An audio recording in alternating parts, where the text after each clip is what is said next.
नमस्कार, हरियाणा न्यूज देख रहे हैं आप और मैं हूं आपके साथ हितेंद्र। हमारे खास कार्यक्रम वन नेशन वन इलेक्शन सियासी कनेक्शन में आप सभी का स्वागत है। केंद्र सरकार ने लोकसभा में एक देश एक चुनाव बिल पेश किया, जिसके बाद से ही सियासी पारा हाई है।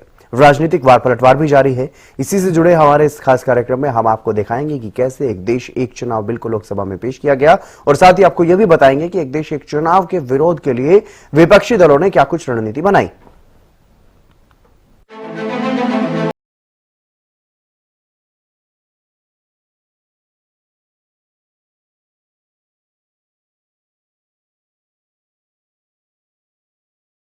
One nation one election bill Lok Sabha में जैसे ही पेश हुआ था, उसके बाद से लगातार सियासी पारा हाई है।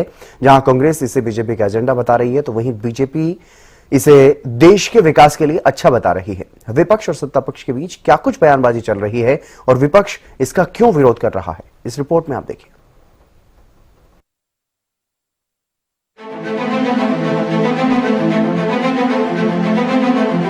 जो सदस्य इसके पक्ष में हाँ के, जो सदस्य विरोध में ना के, मेरे विचार में निर्णय हाँ वालों के पक्ष में, हाँ वालों के पक्ष में मंत्री जो विधेयक को प्रस्तावित करें।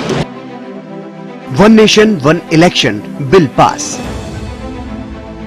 साकार होगा एक देश एक चुनाव। वन नेशन वन इलेक्शन को लेकर एक बार फिर राजनीतिक गलियारों में चर्चाओं का बाजार गर्म है। संसद के विंटर सेशन के बीच पीएम मोदी की अगुवाई में one nation one election bill Lok Sabha में पेश किया गया। प्रश्न ये कि विधेयक को प्रस्तावित करने की अनुमति प्रदान की जाए। जो सदस्य इसके पक्ष में हाँ के, जो सदस्य विरोध में ना के, मेरे विचार में निर्णय हाँ वालों के पक्ष में, हाँ वालों के पक्ष में मंत्री जो विधेयक को प्रस्तावित करें। Honorable Speaker, sir, with your permission, I introduce the Union Territories Law Amendment Bill 2024. I introduce the bill. Thank you. Lok Sabha से एक देश एक चुनाव बिल के पास होने के बाद विपक्षी दलों ने चिंता जताई और कहा कि इस विषय पर व्यापक विचार विमर्श की जरूरत है। कांग्रेस और कई अन्य विपक्षी दलों के सदस्यों ने one nation one election bill का विरोध किया और आरोप लगाया कि यह संविधान के मूल ढांचे पर हमला है और देश को तानाशाही की तरफ ले जाने वाला एक कदम है। कांग्रेस सांसद जयराम रमेश ने तो यहाँ तक कह दिया कि एक राष्ट्र एक चुनाव विधेयक केवल पहला मील का पत्थर है। असली उद्देश्य तो एक नया संविधान लाना है। संविधान में संशोधन करना एक बात है, लेकिन नया संविधान लाना आरएसएस और पीएम मोदी का असली उद्देश्य है। Anti-constitutional bill. It's against the federalism of our nation, and we are opposing the bill. और आप संसदीय प्रणाली को समझते हैं।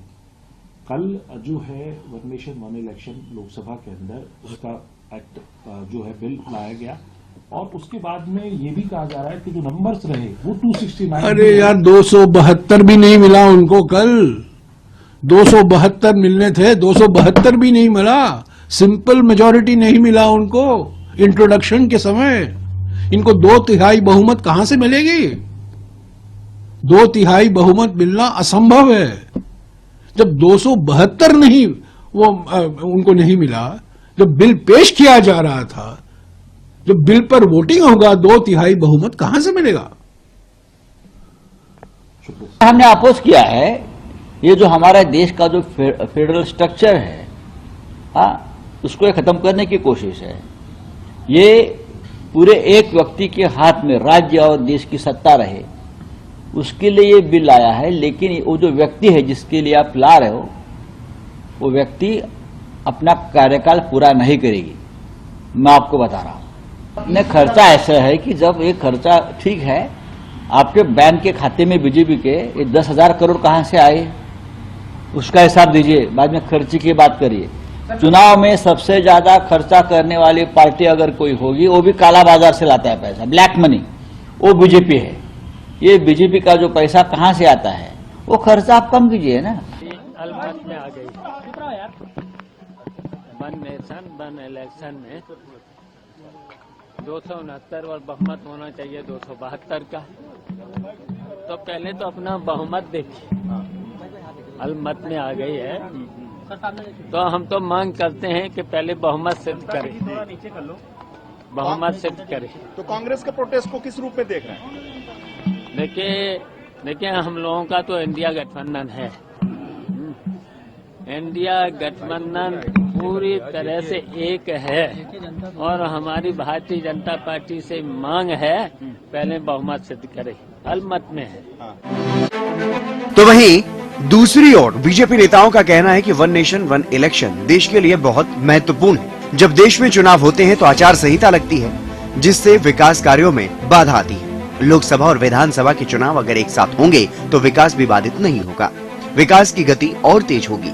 इतना ही नहीं, बीजेपी नेताओं ने यह भी कहा कि विपक्ष उन सभी योजनाओं का विरोध करेगा जो हमारे देश के लिए अच्छी हैं। गृह मंत्री ने लोकसभा में बताया था कि प्रधानमंत्री ने इस बिल को जेपीसी में भेजने की बात कही है। जेपीसी से जो भी सुझाव आएंगे उसे इस बिल में शामिल किया जाएगा और उसे पारित कर लागू किया जाएगा।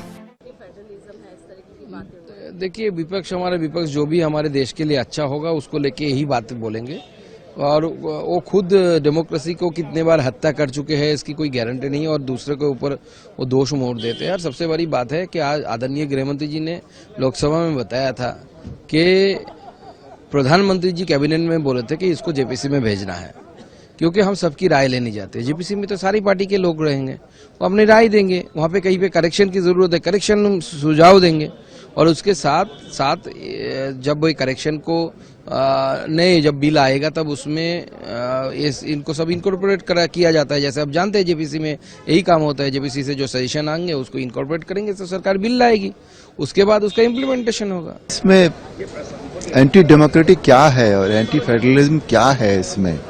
चुनाव तो वैसे भी होते ही हैं, अब खाली ये है कि चुनाव एक ही समय पर सब पूरे देश के करा दिया जाए, खाली इतना ही फर्क हो रहा है ना, और तो कोई फर्क नहीं हो रहा। चुनाव तो होता ही है, जो राज्य हैं उनकी जो शक्तियां हैं उनको जो मिली हुई हैं वो वैसी ही रहेंगी, सभी कुछ तो वैसा ही है। तो कल कहा मिनिस्टरों ने कहा है कि इसमें कहीं भी किसी की भी उसमें कोई चेंज तो होने वाला नहीं, खाली ये है कि एक डेट होगी बस, वो उन पे सब पूरे देश में एक साथ चुनाव हो जाएगा, वह इतना ही है और तो कुछ नहीं है। एंटी डेमोक्रेटिक इसमें कुछ भी नहीं है। So how, this is what I want to know and understand कि how this is anti-constitutional, and ये फेडरलिज्म के खिलाफ कहाँ है, ये बात कम से कम कोई तो विपक्ष का साथी खड़ा होकर बताए। इतने दिन से सिर्फ ये लोग एक रट्टा मार के हर कोई बोले जा रहा है कि संघीय ढांचे के खिलाफ है, संघीय ढांचे के खिलाफ है, संघीय ढांचे के खिलाफ है। कैसे है ये संघीय ढांचे के खिलाफ, ये बताएं तो। कौन से संघीय ढांचे पर प्रहार हो रहा है अगर देश में एक साथ चुनाव हो रहे हैं? आजादी के बाद लगभग 1.5-2 दशक तक एक ही साथ चुनाव होते थे, उस वक्त कौन सा संघीय ढांचे के ऊपर प्रहार कर लिया गया? या अभी भी जिन राज्यों में लोकसभा के साथ चुनाव होते हैं कौन सा संघीय ढांचा इफेक्ट हो रहा है? आप आंध्रा का उदाहरण ले लीजिए, ये लोग जो बोलते हैं क्षेत्रीय दल भी इससे समाप्त हो जाएंगे, आंध्रा में क्या एक क्षेत्रीय दल इस बार जीत कर नहीं आया? टीडीपी ने जितना बड़ा बहुमत हासिल किया, मुझे लगता है वो अपने में एक ऐतिहासिक बहुमत है, जहां पे लोकसभा के साथ विधानसभा के चुनाव करा गए। तो विपक्ष माहिर है झूठ बोलने में, कॉन्स्टिट्यूशन की हत्या हो जाएगी, आरक्षण समाप्त कर दिया जाएगा, सिर्फ झूठा नैरेटिव ये लोग सेट करते हैं।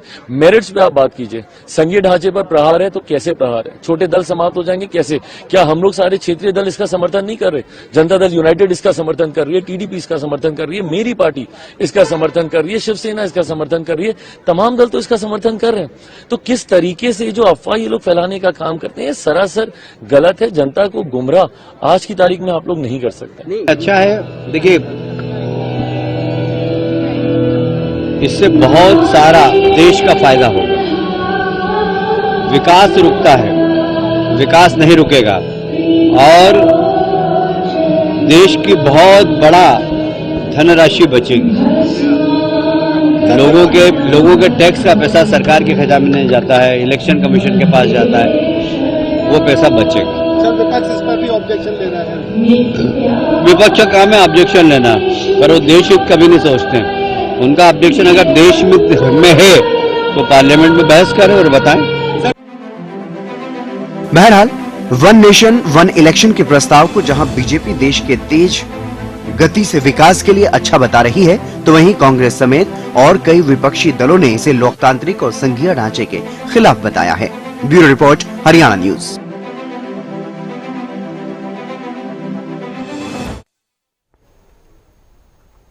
एक देश एक चुनाव बिल लोकसभा में पेश हुआ था, उसके बाद से ही हरियाणा में भी बयानबाजी का सिलसिला देखने को मिल रहा है। हरियाणा में बिल के समर्थन में सत्ता पक्ष का कहना है कि एक बार चुनाव होने से देश का खर्च और समय दोनों की बचत होगी, और बार बार आचार संहिता लगने से देश के विकास की गति पर भी अंकुश नहीं लगेगा।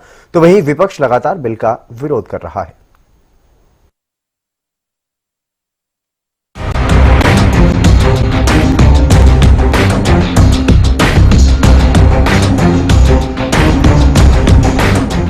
एक राष्ट्र एक चुनाव पर हरियाणा में चर्चा तेज। कांग्रेस का वार तो बीजेपी का पलटवार। One nation one election bill के लोकसभा से पास होने के बाद अब हरियाणा में सियासत भी शुरू हो गई है। इसके बाद विपक्षी दल लगातार बयानबाजी करने लगे हैं। पूर्व सीएम भूपेंद्र हुड्डा ने कहा कि ये संविधान में संशोधन की बात है। वन नेशन वन इलेक्शन को लेकर क्या कहेंगे वो तो पार्लियामेंट में हुआ है ना कल, अभी देखो डिस्कशन में आएगा, वोटिंग होगी, तो ये तो कॉन्स्टिट्यूशनल अमेंडमेंट की बात है। तो वहीं दूसरी ओर बीजेपी की तरफ से विपक्ष पर जमकर पलटवार किया गया है। केंद्र सरकार के इस कदम को लेकर हरियाणा के मुख्यमंत्री नायब सिंह सैनी ने समर्थन जताया। इस बीच सूबे के मुख्यमंत्री नायब सिंह सैनी ने one nation one election bill pass होने पर खुशी जताई और पीएम नरेंद्र मोदी का आभार व्यक्त किया। इस दौरान सीएम ने कहा कि one nation one election bill pass होने से देश का समय और खर्च बचेगा। इसके अलावा मुख्यमंत्री ने कहा कि बिल पास होने से बार बार अब पंचायत, नगरपालिका, विधानसभा और लोकसभा चुनाव में नहीं उलझना पड़ेगा। इससे देश का समय बचेगा और विकास को गति मिलेगी। वन नेशन वन इलेक्शन, देखिए आदरणीय प्रधानमंत्री जी का जो उनका विजन है, जो उनकी सोच है कि भारत विकसित राष्ट्र बने, और हम लगातार समस्याओं में उलझते रहते हैं।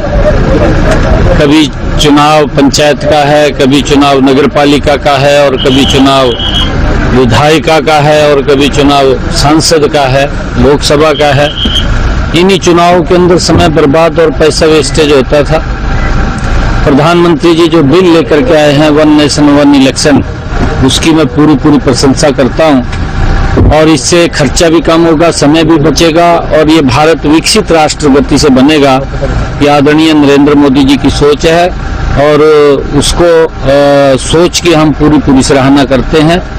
कल क्योंकि ये बिल लोकसभा के अंदर जब ये इंट्रोडक्शन के लिए रखा गया, तो उसके ऊपर चर्चा होने के बाद वो पास भी हुआ है। वहीं हरियाणा के कैबिनेट मंत्री अनिल विज ने एक राष्ट्र एक चुनाव बिल के लोकसभा में पास होने के बाद केंद्र सरकार का आभार प्रकट किया। कैबिनेट मंत्री अनिल विज ने कहा कि ये सरकार का बहुत बेहतरीन निर्णय है। बार बार कोड ऑफ कंडक्ट लगने की वजह से कामों की रफ्तार रुक जाती है। इतना ही नहीं, अनिल विज ने कांग्रेस की ओर से सरकार के पास 2/3 बहुमत नहीं होने वाले बयान पर पलटवार करते हुए कहा कि अब ये प्रॉपर्टी हाउस की है, पास हाउस को करना है, कोई इंडिविजुअल इसको लेकर कुछ नहीं कह सकता। सरकार का बहुत ही बेहतरीन निर्णय है। बार बार के चुनाव में देश का बहुत समय खराब होता है, बहुत पैसा लगता है, और बाकी सारे कामों से ध्यान हटता है। बार बार कोड ऑफ कंडक्ट लगने से कामों की रफ्तार रुक जाती है। आदरणीय मोदी जी देश को तीव्र गति से विकसित भारत की ओर लेके जाना चाहते हैं, और वो धीरे धीरे जितने उसके रास्ते में अवरोधक हैं उनको खत्म कर रहे हैं। एक राष्ट्र एक चुनाव विधेयक पर हरियाणा सरकार की मंत्री श्रुति चौधरी ने भी समर्थन किया। उन्होंने कहा कि ये ऐतिहासिक कदम है। प्रधानमंत्री नरेंद्र मोदी ने भारत को एक मजबूत नेतृत्व दिया है। हम सब इसका स्वागत करते हैं। ये एक ऐतिहासिक कदम उठाया गया है, और माननीय प्रधानमंत्री जी की ये पहल है, और उन्हीं के लीडरशिप में, क्योंकि उन्होंने एक स्ट्रॉन्ग नेतृत्व दिया है भारत को, और वो ही उसी का ये कारण है कि एक इतने ऐतिहासिक फैसले उन्होंने अपने टाइम पे लिए हैं। तो ये उनमें से ये एक कदम है उस डायरेक्शन में, और मैं और हम सब इसका स्वागत करते हैं। कांग्रेस पार्टी इसका विरोध कर रही है। जो सांसद हैं रमेश, उन्होंने भी बोला है कि और क्या कर सकते हैं कांग्रेस। ईवीएम हर इलेक्शन पे बोलते हैं कि ईवीएम का दोष है, और तो कुछ बचा ही नहीं, कोई मुद्दा ही नहीं बचा कांग्रेस के लिए। आज के दिन कोई भी डिबेट नहीं करते, कोई किसी प्रकार से उठ के चले जाते हैं बीच में और फिर बाहर खड़े हो जाते हैं संसद के। इस प्रकार से सब लोग देख रहे हैं। वहीं इस मसले पर राज्यसभा सांसद किरण चौधरी ने कहा कि ये ऐतिहासिक फैसला है, ये हमारी सरकार की अच्छी पहल है, इससे देश का बहुत पैसा बचेगा। इसके अलावा उन्होंने कांग्रेस पर निशाना साधते हुए कहा कि कांग्रेस की आदत विरोध करने की हो गई है, उन्हें बस विरोध करना होता है। ये एक ऐतिहासिक बिल होगा और ये जो कदम जो उठाया जा रहा है हमारी सरकार से, ये सचमुच में एक बहुत ही अच्छी जबरदस्त पहल है, क्योंकि ये जो है इससे बहुत ज्यादा खर्चा जो है वो कम होगा। नहीं तो हमेशा हम देखते हैं कि हर साल जो है कोई ना कोई इलेक्शन चलता रहता है। इलेक्शन जब चलते हैं तो जो है कोड ऑफ कॉन्डक्ट लग जाता है, फिर सारे के सारे काम जो है वो लंबित पड़ जाते हैं। तो ये सारी चीजों को देखते हुए और फिर जब सारा पहले 1962 उससे 67 से पहले भी ऐसे ही होता था, तो ये इस तरह से अगर एक nation one election one nation होगा तो ये बहुत एक ऐसी पहल है जो बहुत आगे आने वाले समय में हमारे देश को आगे लेकर जाएगी। कांग्रेस इसका विरोध कर रही है। कांग्रेस को तो हर एक चीज का विरोध करने की आदत पड़ गई है। ये जो है संविधान जो है संविधान निर्माताओं का विरोध करते हैं। उनका जो है सारा पक्ष जो है इस तरह से रखा जाता है। जो सबसे ज्यादा अगर दुरुपयोग आज के दिन संविधान का अगर करा है आर्टिकल 356 का, कितने 82 या 87 ऐसे कुछ जो है नंबर्स है, उस समय जो है सारी की सारी जो है इलेक्टेड गवर्नमेंट्स उनको जो है उठा के पटक दिया था। तो ये सारी बातें तो कांग्रेस की पुरानी कहानी। वन नेशन वन इलेक्शन पर राज्यसभा की नवनिर्वाचित सांसद रेखा शर्मा ने कहा कि जब विपक्ष को समझ आएगा तो वो भी इसका साथ देंगे। अभी तक शायद विपक्ष इसका फायदा समझ नहीं पाया। इससे काफी समय और पैसा बचेगा। बहरहाल एक ओर जहां बीजेपी इस बिल की तारीफ कर रही है, तो दूसरी ओर कांग्रेस और उससे जुड़े दल इसका विरोध करने में जुटे हैं। ऐसे में आने वाले समय में देखना होगा कि सत्ता पक्ष इसे राज्यसभा में पास कराने के लिए क्या कुछ कदम उठाता है। News desk, Haryana news.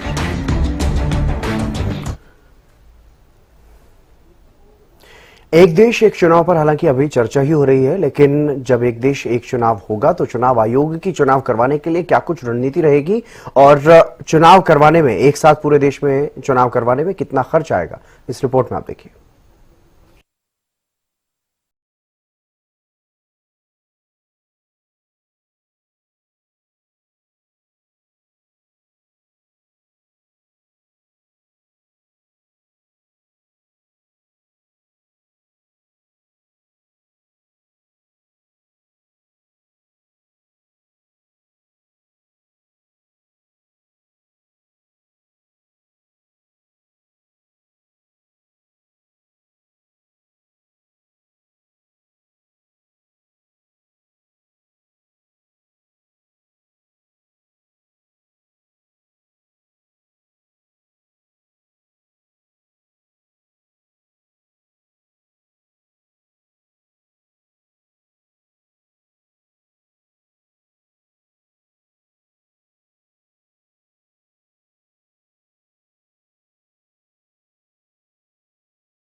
देश के विकास के लिए बेहतर बता रही हैं। चलिए इस खास कार्यक्रम में फिलहाल के लिए बस इतना ही। आप देखते रहिए हरियाणा न्यूज।